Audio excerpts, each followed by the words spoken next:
Afternoon. So here we are.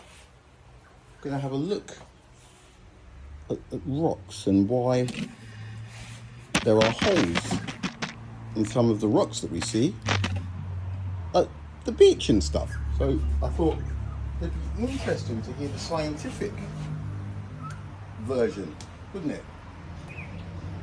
See what they reckon. They were talking about the holes and why they are in the rocks found at the beach. Let's have a little gander. Down, creating the formations we see today. Within these formations, there are some familiar features. Lines, basins, and Swiss cheese-like holes are just some of the strange structures typical here. Some are so perfect that you would be forgiven for thinking they were made by people. However, there are explanations for all of these characteristics. These small holes, for example, are caused by molluscs burrowing into rock. Incredibly, by secreting acidic chemicals or using their shell as a grinder, these molluscs are able to penetrate. So, it's a likely story, I do believe. Molluscs. Acidic pee that made all of these holes on the north, south, east, northeast, southeast, southwest, northwest faces, isn't it? So that is quite clever. And then we have the bigger holes that he's going to talk about now.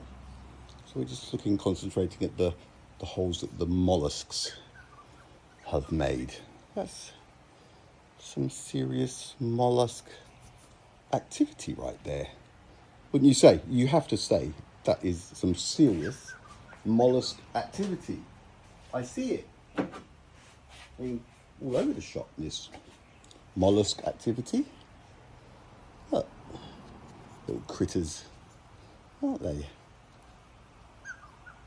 You know, and these ones, I mean, God, and they must be pretty hardy shells, and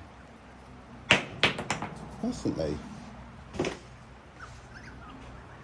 Virtually indestructible material. Mm-hmm. Larger, similar-looking holes are caused by salt expansion. When salty water enters cracks in the rock, wind evaporates the trapped water, leaving behind salt. The salt then expands, forcing a gap between the rock.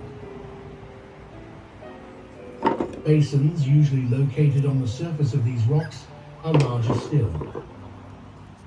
These are created when small rocks and sediment get caught in ruts along the surface of the rock. Look, ruts. Look, that was created. The swishing caused by waves then cause the rocks to grind away inside the hole in a circular motion. After enough time, a basin appears. Finally, we come to these peculiar lines.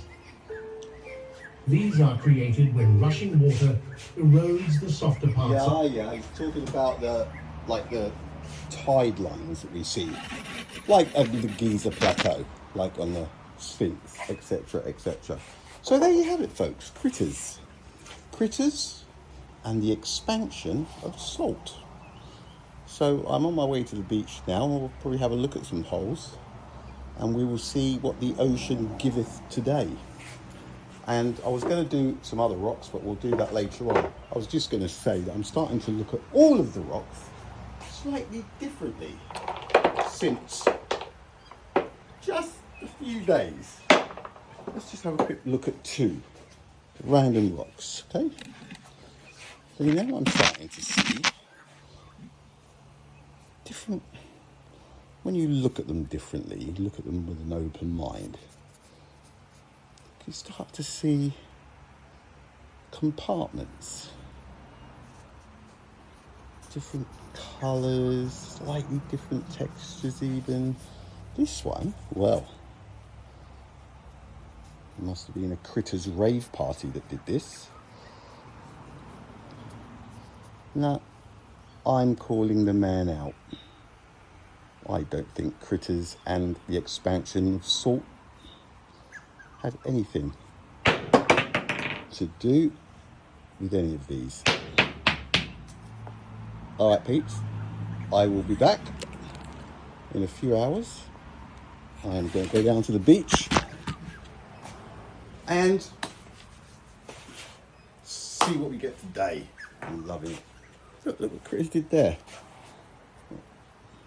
Maybe one of the critters needed a USB port or something. I don't know. What do you reckon? Once you start looking at things with an open mind and objectively, you start to see other stuff, not what is expected of you to see. All right, laters.